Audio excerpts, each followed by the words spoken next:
নির্বাচিত সংসদ ছাড়া সংস্কার বৈধতা পাবে না বলেছেন বিএনপি মহাসচিব মির্জা ফখরুল ইসলাম আলমগীর। বেগম খালেদা জিয়ার বিরুদ্ধে প্রতিহিংসামূলক মিথ্যা মামলার উপর লেখা রাজবন্দির জবানবন্দি শীর্ষক এক বইয়ের মোড়ক উন্মোচন অনুষ্ঠানে বিএনপি মহাসচিব এসব কথা বলেন। মির্জা ফখরুল বলেন, ক্ষমতায় টিকে থাকতে অসুস্থ প্রতিযোগিতা শুরু হয়েছে।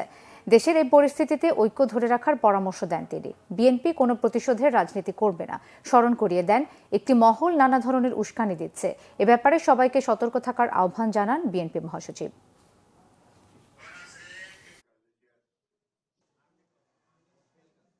বিভক্তির রাজনীতি যেন আমরা না করি।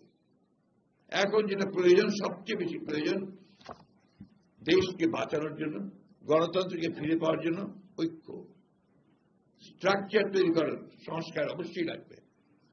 সেই সংস্কারটার যে পেছনে যে শক্তিটা লাগবে সেটাকে একটা নির্বাচিত পার্লামেন্ট, নির্বাচিত সরকার। এটা ছাড়া সংস্কারকে কখনো আপনার লেজিটিমেসি দিতে পারবো না, আমরা এটাকে প্রতিষ্ঠিত করতে পারবো না। তাই আমি সেই সব বিতর্কে এখন যেতেও চাই না। অনুরোধ করবো যে আমরা বিতর্কে বেশি না জড়াই।